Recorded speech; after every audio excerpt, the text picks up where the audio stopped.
Le labour, c'est un sujet dont on discute beaucoup ces dernières années. Nous, on part du principe que le labour agronomique, c'est une question de bon sens dans un système en rotation longue et diversifié. J'ajouterais même, avec un maillage écologique, on pouvait faire du labour agronomique dans des plaines dans un bloc de 80 hectares. On risque quand même d'avoir, par exemple, de l'érosion. Donc si on n'a pas, en plus de ça, un certain maillage écologique, ça perd de toute façon un peu de son sens. Les réglages de la charrue, ça ne se fait pas dans n'importe quel ordre. Ça se fait dans un ordre précis. Et l'ordre précis, c'est d'abord la profondeur, l'aplomb, le talonnage et le déport des vers de pointe. Si vous essayez de vous régler d'abord votre prise de premier corps, ou si vous essayez de régler votre aplomb, alors que votre profondeur n'est pas encore réglée, vous n'y arriverez jamais. Donc la première chose à faire, c'est de régler la profondeur. Donc la profondeur ici, on a une roue hydraulique, c'est un peu plus facile. Ici on est beaucoup trop profond, on nous a demandé de labourer entre 15 et 20 cm. On était réglé tout à l'heure à 18 cm. On va l'y remettre. Donc on va régler cette roue et la mettre à bonne profondeur. Donc il va falloir jouer avec sa roue et la position du relevage.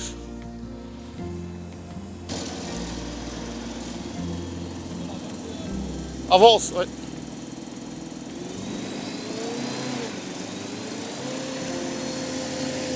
Relève ton relevage.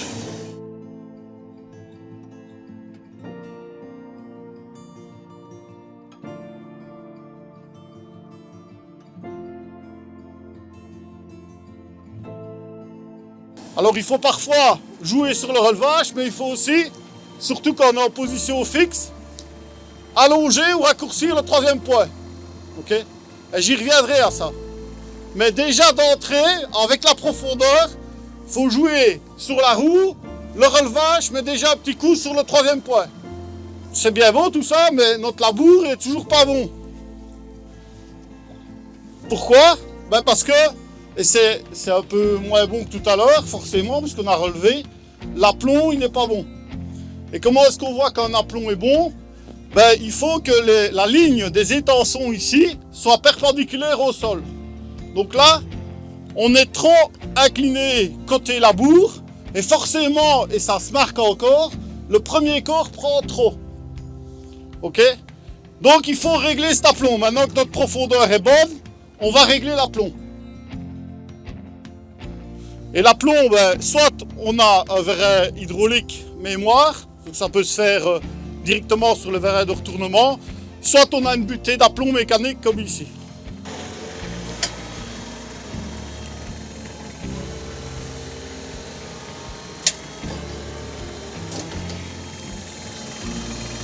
Donc voilà, je vais juste simplement ajuster l'aplomb ici.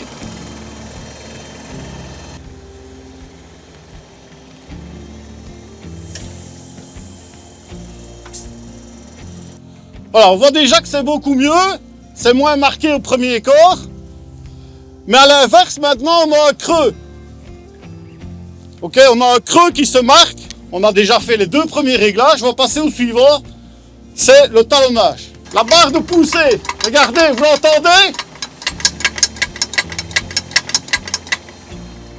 La barre de poussée, vous avez entendu? Elle est libre. Donc ça veut dire qu'on est de temps en temps en poussée sur le tracteur pour donner de l'effort au tracteur, ou de temps en temps en traction. Donc ça veut dire qu'on est bon. On ne doit pas être nécessairement tout le temps en poussée ou en traction sur le troisième point. Il doit être plus ou moins libre, même quand il est en trou fixe. Surtout quand on est dans une parcelle qui est plate comme ça. Donc ici, il n'y a pas de correction à apporter au niveau du talonnage. Donc profondeur c'est bon, aplomb c'est bon, talonnage c'est bon. On va passer au déport des vers. Et donc là, en fait, c'est notre prise de premier corps qui n'est pas bonne. Donc le creux, c'est la prise de premier corps qui n'est pas bonne. Donc on doit aller chercher. En fait, le premier corps n'est pas assez au centre du tracteur. Il est trop sur la droite du tracteur. Il faut aller chercher plus de terre. Donc on va faire une correction au niveau du déport, pardon. Donc là vous voyez la charrue, c'est une translation qu'on fait de la charrue. Donc c'est une translation, hein. On déplace le bâti de la charrue parallèlement au tracteur, on ne lui donne pas une autre orientation, hein. Là on y est, on atteint notre but, on voit un labour qui est parfaitement plat, hein, vous voyez, et si ce n'est que la terre a séché à côté, hein, je ne dois plus voir de différence entre mon aller et mon retour. Il n'y a rien qui doit se marquer, ça doit être rebouché et plat, et on atteint notre but là. Ok? Donc en fait, il restera une chose à contrôler ici, c'est que le troisième point est parfaitement droit derrière le tracteur. Donc ça c'est ma ligne de traction. Et s'il y a lieu de le faire, mais je ne pense pas ici, on fera une correction uniquement sur la direction des corps à ce moment-là. Et donc là c'est le dévers de pointe. Ok? Donc ici, je crois qu'il s'aligne bien derrière la charrue. La charrue s'aligne bien derrière le tracteur, donc il n'y a pas lieu de corriger. Et donc le dernier réglage qu'on fait ici, c'est la largeur de coupe de la machine. Donc ici on l'a mis à 19 pouces, on peut aller au-delà à 22 pouces. Plus vous faites large, plus vous allez faire un labour couché, et plus vous allez mettre les débris végétaux au fond. Et ce n'est pas nécessairement ce qu'on recherche dans un labour. Le but, c'est de mettre les résidus végétaux dans cette partie-là, entre les bords de labour, et pas là au fond. Et donc pour ça, on peut encore ajuster sur nos charrues. On n'a pas parlé de réglage de la rasette, mais votre rasette, elle doit prendre juste ça. On pourra également avoir un pic de décompaction pour aller en dessous de la semelle de labour qu'on pourrait éventuellement créer, donc décompacter cette zone. Et enfin, on peut avoir des rallonges de versoir, hein, donc ce qui se place au bout du versoir pour terminer le retournement de la terre. Mais je veux quand même vous montrer un bon labour, donc on va lui laisser prendre de la vitesse, on va être à 8 km/h, on sera plus sur un labour, pour un labour qui doit être travaillé de suite, donc un labour de printemps en somme. Et vous voyez que là, on va pas avoir de distinction entre ce qui a été fait dans un sens et dans l'autre, et que le labour est parfaitement plat. Alors encore un intérêt d'un labour à plus faible profondeur, c'est la consommation en mazout. Hein. Alors celui qui a toujours labouré à 25-30 et qui laboure à 15... Alors, oui, Patrick parle de consommation. Le simple fait d'incliner légèrement les roues avant du tracteur, hein, de ne pas les mettre parfaitement en droite, juste vous donner un coup de volant pour retenir votre raie. Ça veut dire que votre charrue est mal réglée, et vous augmentez la consommation du tracteur de 7%, rien que d'incliner les roues avant. Hein. Donc on nous avait demandé de venir avec une charrue type Ecomat, qui est plus une charrue proche d'une charrue des chômeuses.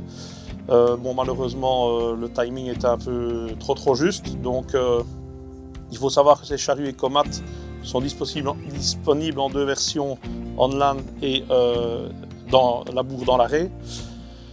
L'inconvénient de ce type de charrue, il faut quand même le souligner, c'est que c'est une charrue qui a la possibilité de labourer entre 10 et 15 cm de profondeur et pas au-delà.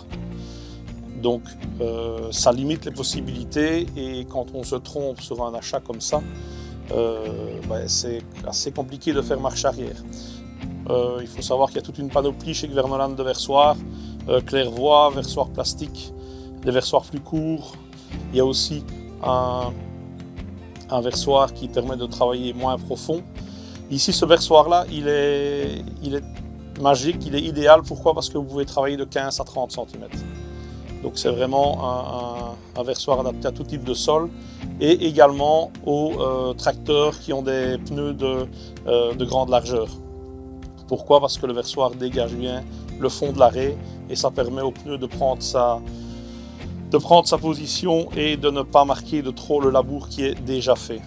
Une charrue classique peut très bien faire du travail à 25 cm ou à 15 cm de profondeur, pour autant qu'elle soit bien réglée et qu'elle soit bien adaptée au tracteur.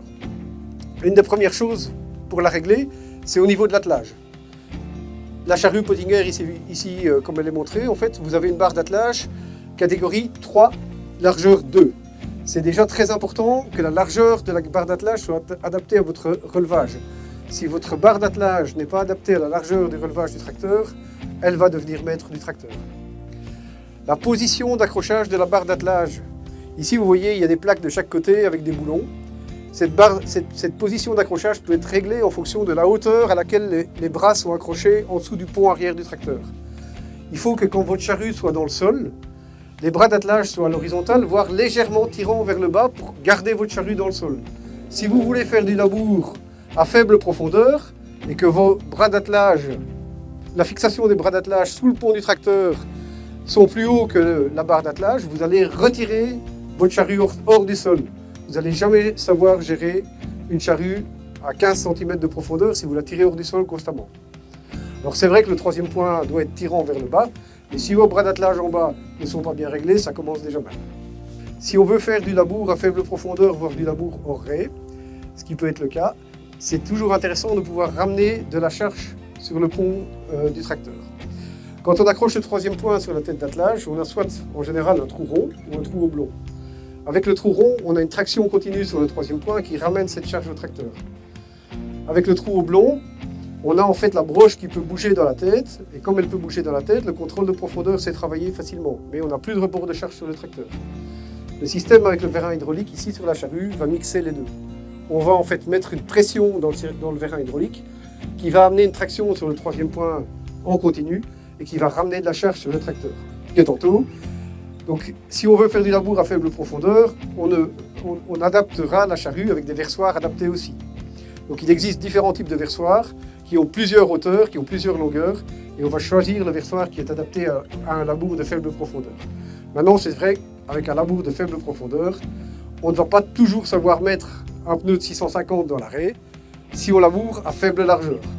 Donc à ce moment-là, c'est aussi important d'adapter à l'arrière de la charrue le fameux couteau qui va venir se positionner de cette manière et qui va couper l'arrêt. On essaye de labourer à environ 20 cm de profondeur. Un petit peu moins, c'est mieux, mais c'est très difficile de labourer si peu avec une charrue normale. Mais pour moi, le labour, c'est la seule solution de garder cette terre propre en bio. Et le labour agronomique est intéressant parce qu'on perturbe le moins possible la vie du sol. La formation ici m'a vraiment appris l'ordre surtout dans lequel il faut effectuer tous les réglages. En fait, j'ai choisi le labour agronomique avec l'Ovlac pour pouvoir justement incorporer de manière plus homogène les résidus des cultures précédentes. Et ça favorise la décomposition, le fait que ce soit labouré de telle manière, avec cette matière qui est incorporée de manière dressée. Et ça permet à l'eau de percoler plus facilement et l'air de circuler, ce qui favorise la décomposition. En général, je laboure à 17 cm. On essaye d'être le plus régulier possible pour ne pas enterrer trop les résidus, de façon à optimiser la décomposition. Oui, donc j'ai choisi l'Ovlac, c'est la mini Ovlac, c'est une charrue espagnole qui est vraiment faite pour le déchômage et le labour à faible profondeur. Pour cette raison-là, c'est efficace et ça permet de faire des labours vraiment à faible profondeur qui vont varier entre 12 cm et 17-18, qui pour moi est bien, à condition d'avoir décompacté la terre pour favoriser évidemment la circulation de l'eau et de l'air. Alors merci d'être venu et rendez-vous à une prochaine édition d'une formation démonstration en agriculture biologique.